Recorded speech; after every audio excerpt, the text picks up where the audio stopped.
Welcome වීවර්ස් 2006 ඔස්ට්‍රේලියාව 35 අවුරුදු රිකි පොඩි කාලේ ඉඳලම ගොඩක් රැකියාවල් කරලා තියෙනවා. සේල්ස්මන් කෙනෙක් හැටියට, මාළු අල්ලන්නෙක් හැටියට, නයිට් ක්ලබ් එකේ ඩෝර්මන් කෙනෙක් හැටියට වගේම විදුලි කාර්මිකයෙක් හැටියටත් වැඩ කරලා තියෙනවා. දැන් 2006 අවුරුද්දේදී ඔහුට ඔස්ට්‍රේලියානු රජයෙන් අලුත් වැඩක් ලබා දෙනවා. ඒ ජොබ් ඔෆර් එක බාරගත්තු ඔහු පිටත් වෙන්න අවශ්‍ය සියලුම දේ සූදානම් කරගෙන තමන්ගේ කාර් එකෙන් විශාල කාන්තාරයක් මැද්දෙන් ඔහු පමණක් ගමන් කරන්න පටන් ගන්නවා. ඒ කාන්තාරය පහු කරලා තමයි ඔහු ගමන් කරන්න අවශ්‍ය. ඔහු ගමන් කරන මාර්ගය ගොඩක් දුෂ්කර, මිනිස්සු ගැවසෙන්නේ නැති තනි මාර්ගයක්. කාන්තාරය මැද්දෙන් මාර්ගය වැටිලා තියෙනවා. නමුත් මාර්ගයේ දෙපස එසට පෙනෙන මානියක කාන්තාරය හැර වෙන කිසිම දෙයක් නැහැ. එහෙම රිකී ගමන් කරමින් ඉන්නකොට එක් තැනක ඉස්සරහින් කාර් එකක් නැවතලා තියෙන එක දකිනවා. ඒ කාර් එකට එළියෙන් පුද්ගලයන් 3 දෙනෙක් හිටගෙන හිටියා. ඔවුන්ගේ කාර් එකේ රිපෙයාර් එකක් වෙන්න ඇති කියලා හිතලා ඔවුන්ට උදව් කරන්න හිතාගෙන ඔවුන් ළඟට යනවා. එතකොට රිකීව දැක්ක ගමන්ම ඔවුනුත් ගොඩක්ම ස්තුතියි, අපි හිතුවේ අපිට මෙහින් යන්න බැරි වෙයි කියලා. අපේ කාර් එකේ ඉන්ධන ඉවර වෙලා තියෙනවා. ඔබට පුළුවන් නම් අපිව ඊළඟට හමු වෙන ටවුන් එකේ බස්සවන්න කියලා අහනවා. රිකී අනිවාර්යයෙන්ම පුළුවන් කියලා ඔවුන්ව කාර් එකේ අසුන් ගන්න කියනවා. රිකී තමන්ගේ කාර් එක එලවන්න පටන් ගන්නවා. නමුත් මීළඟට සිදුුනේ මොකද්ද කියලා රිකීට කිසිම මතකයක් නැහැ. එහෙම එදා මොකද්ද සිදුුනේ සහ ඒකෙන් සිදුවුණු බලපෑම අපිට කිසිසේත්ම හිතලා බලන්නවත් බැරි දෙයක්. ඒ මොකද්ද කියලා තමයි අපි අද වීඩියෝ එකෙන් බලන්න යන්නේ. එහෙමනම් එන්න අද වීඩියෝ එකට යමු.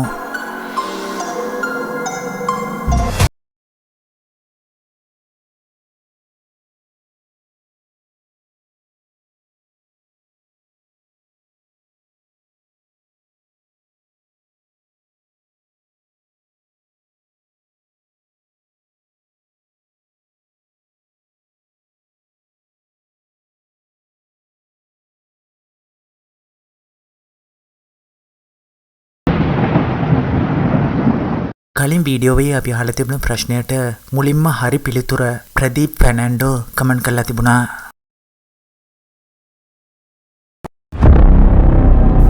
කාර් එක ඇතුලේ ඒ 3 දෙනාම අසුන් ගත්තට පස්සේ කුමක්ද සිදුුනේ කියලා රිකීට කිසිම මතකයක් නැහැ. ඔහු ඇස්සරලා බලනකොට ඔහුව කඳවුරක් වගේ තැනක වාඩි කරවලා තිබුණා. රිකීට ටිකක් ඉදිරියෙන් අර පුද්ගලයන් 3 දෙනා කුඩා පර්වතයක් මැද ඉඳගෙන ඔහු දිහා බලාගෙන හිටියා. එක්කෙනෙක්ගේ අතේ ගන් එකක් තිබුණා.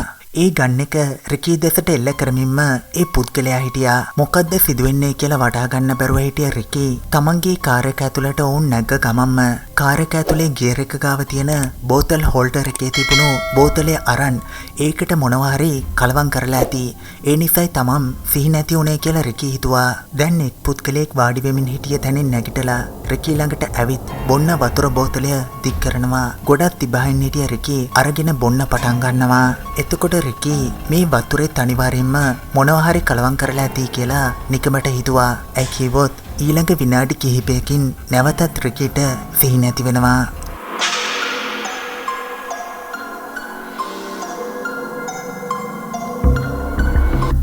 රිකීට නැවත සිහි එනකොට ඔහුට පොඩ්ඩක්වත් හෙල්ලෙන්න බැරුව තිබුණා. ඒ විතරක්ම නැතුව අධික අන්ධකාරය සහ ඔහුගේ මූණේ මොකද්ද ගෑවෙනවා වගේ දැනෙලා තියෙනවා. ඒක ප්ලාස්ටික් බෑග් එකක් කියලා ඔහු තේරුම් ගන්නවා. රිකීව පණ පිටින්ම වල දමලා තියෙනවා අර පුද්ගලයන් 3 දෙනා. ඒ වෙලාවෙම රිකීට වැටහෙනවා ඩිංගෝ කියන සතෙක් උඩින් පස් ටික හාරමින් ඉන්නවා කියලා. ඌ තමයි ප්ලාස්ටික් බෑග් එක ඉරලා තියෙන්නේ. ඒකෙන් තමයි රිකීගේ මූණට හුළඟ වැදිලා තියෙන්නේ. ඩිංගෝ කියලා හඳුන්වන ඔස්ට්‍රේලියාවේ ජීවත් වන මේ සුනකයා රිකීව හපලා කන්න උත්සාහ කළත් දැන් ඔහුගේ ජීවිතේ බේරගෙන තියෙනවා. දැන් රිකී හයියෙන් කෑ ගහනවා. එතකොට ඩිංගෝ කියලා හඳුන්වන සතා එතනින් පලා යනවා. දැන් රිකී හෙමීට ප්ලාස්ටික් බෑග් එකේ හිල් වෙලා තිබුණු තැනින් අත දමලා ඉරලා හෙමීට එළියට එනවා. දැන් වලෙන් එළියට ඇවිත් රිකී හිට ගන්නවා. වටේම හැරිලා බලනවා. නමුත් 3 දෙනා පෙනෙන්නේ හිටියේ නැහැ. කාර් එකත් තිබුණේ නැහැ. රිකී ඇඳගෙන හිටිය කිසිම ඇඳුමක් නැහැ. දැන් ඇඳුම් නැතුව තමයි ඔහු හිටගෙන ඉන්නේ. ඔහුගේ සපත්තු ජෝඩුවක් නැහැ. ඔහුට බොන්න වතුර හෝ කන්න ආහාර කිසිවක් නැහැ. දැන් රිකී තනි වෙලා ඉන්නේ කාන්තාරයක් මැද.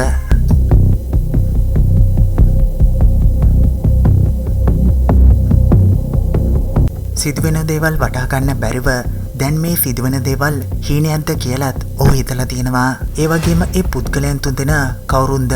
මගේ කාර් එක සොරකම් කරන්නද මෙච්චර දේවල් කළේ? ඒ වුණත් ගන්න එක පෙන්වලා කාර් එක ඉල්ලලා තිබුණත් මම අනිවාර්යෙන්ම ලබා දෙනවා. නමුත් ඇයි ඔවුන්ට මේ වගේ දෙයක් කරන්න අවශ්‍ය? මේ වගේ දහසක් ප්‍රශ්න ඔහුගේ ඔළුවට ඇවිත් යමින් තිබුණා. ටිකක් දුරින් පඳුරු ගස් තියෙන එක දකිනවා. එතන පොඩ්ඩක් සෙවණැල්ල තියෙන එක දකිනවා. එතනට ගිහින් ඉඳගෙන පෑ ගාණක් කල්පනා කරන්න පටන් ගන්නවා. දැන් මම කුමක්ද කරන්නේ? මෙතන ඉඳන් මම කොහොමද නිවසට යන්නේ කියලා කල්පනා කරන්න පටන් ගන්නවා. ජීවිතය බේරගන්න අවශ්‍ය නම් මෙතනින් පිටත් වෙලා යා යුතුයි කියලා තීරණය කරලා එතනින් නැගිටලා කාන්තාරයේ එක් දිශාවක් බලලා ගමන් කරන්න පටන් ගන්නවා.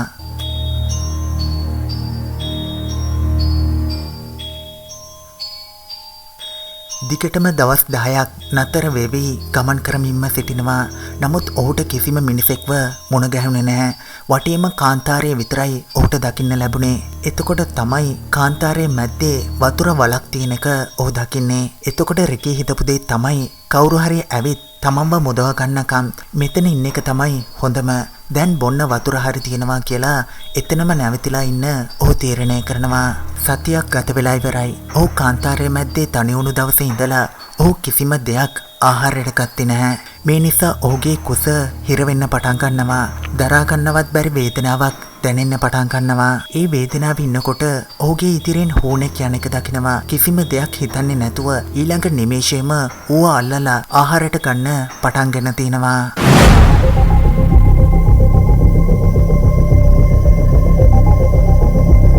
පස්සේ ඔහුට ඒ කාන්තාරයේ හෙල්ලෙන පණ තියෙන හැම දෙයක්ම ආහාරයට ගන්න ඕනේ කියන සර්වයිවල් ඉන්ස්ටින්ක්ට් එක ඔහුගේ මොලේ ඇක්ටිව් වෙලා තියෙනවා. ඊළඟ සති කිහිපෙම රිකී ඒ වතුර වලගාවම ඉඳගෙන වතුර බීගෙන ඌනම්බ, ගෙම්බම්බ, පණුවම්බ, සර්පයන්ව සහ ඇසට පෙනෙන හැම සතෙක්ම ආහාරයට ගන්න පටන් ගෙන තියෙනවා.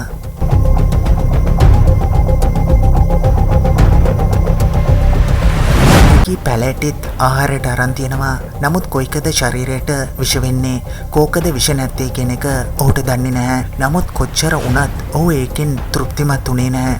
දැන් කාන්තාරය සහ රිකී අතර සිදුවෙන ජීවත් වීමේ සටනින් රිකී ටිකෙන් ටික පරාජය වෙමින් හිටියා. ඔහු මරණයට පත්වෙන දවස වැඩි ඈතක නෙමෙයි කියලා ඔහුට වැටහෙන්න පටන් ගන්නවා. දැන් රිකී හිතපු දේ තමයි Tamanට මෙහෙම හැමදාටම ඉන්න බෑ. බේරෙන්න අවශ්‍ය නම් මෙතනින් යා යුතුයි කියලා හිතලා නැවතත් කාන්තාරයේ ගමන් කරන්න පටන් ගන්නවා. ටික දවසයි ඔහුට ඇවිදින්න පුළුවන් වුණේ. ඔහු හොඳටම දුර්වල වෙලා හිටියා. වාසනාවකට ඔහුට තවත් වතුර වලක් හමු වෙනවා. ඉන්පස්සේ ඔහු එතන නැවතිලා ඉන්න පටන් ගන්නවා. තමන්ගේ ශරීරයේ තිබුණු ශක්තිය වැය වෙලා ඉවරයි. දැන් මේ නවාතන තමයි තමන්ගේ සොහොන් බිම වෙන්නට යන්නේ කියලා ඔහු හිතුවා.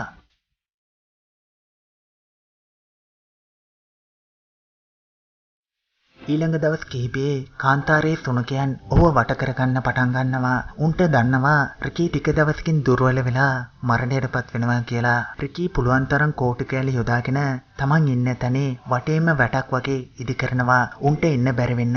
දැන් රිකී කාන්තාරයේ මැද්දේ තනි වෙලා 70 වෙනි දවස. තමන් තව දවස් එකක් හෝ දෙකක් තමයි ජීවතුන් අතර ඉන්න යන්නේ කියලා හිතලා ඔහු ඉන්න තැනට ඉදිරියෙන් කෝටු කෑලි දෙකකින් ක්‍රොස් සිම්බල් එක සකසලා තියෙනවා. ඒක දැකලා කවුරු හරි පැමිණියොත් තමන් මරණයට පත් වෙලා කියලා ඔහුගේ පවුලේ අයට දන්වන්න සලස්වයි කියලා ඔහු හිතුවා.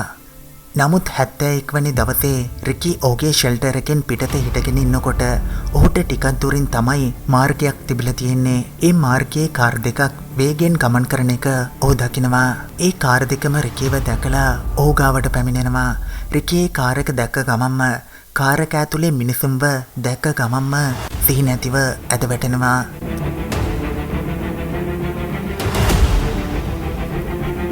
ඉන්පස්සේ ඔවුන් රිකීව රෝහලට රැගෙන යනවා. රිකීව බේරගත්තු අය කියපු දේ තමයි කාන්තාරයේ මැද්දේ ඇටසැකිල්ලක් හිටගෙන ඉන්නවා වගේ පෙනුණා කියලා තියෙනවා. රිකීව රෝහල්ගත කරනකොට ඔහුගේ බර කිලෝ 44යි. මේකම දවස් 72කට ඉස්සර ඔහුගේ බර කිලෝ 102යි. පොලිසියට පුද්ගලයන් 3 දෙනා ගැන පැමිණිලි කරලත් ඔවුන් කවුරුන්ද කියන එක හොයාගන්න බැරි වුණා. රෝහලේ දවසක් ප්‍රතිකාර ලැබලා සුවතට හැරිලා නිවසට පැමිණෙනවා. ඔහුගේ අත්දැකීම පාදක කරගෙන ඔහු පොතක් එළි දක්වලා තියෙනවා. දැන් රිකී ඩුබායි වල කන්ස්ට්‍රක්ෂන් කම්පැනි එක වැඩ කරමින් ඉන්නවා.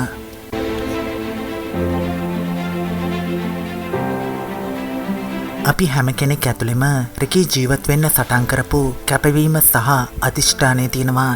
ඒක අපේ ජීවිතයේ මුහුණ දෙන්නට සිදුවෙන හැම අභියෝගයක්ම ජය ගන්න උපයෝගී කරගෙන ජීවිතේ සාර්ථක කරගන්න කටයුතු කළ යුතුයි. ඉතින් ඔයාලා මේ වීඩියෝ එක ගැන මොනවද හිතන්නේ කියන එක පහලින් කමෙන්ට් කරන්න. ඔයාලට මේ වීඩියෝ එකෙන් ලැබෙන ප්‍රශ්නය තමයි රිකී දවස් කීයක් කාන්තාරේ තනි වෙලා හිටියද? හරියට කමෙන්ට් කරන කෙනාගේ කමෙන්ට් එක අපි ඊළඟ වීඩියෝ එකෙන් පෙන්වනවා.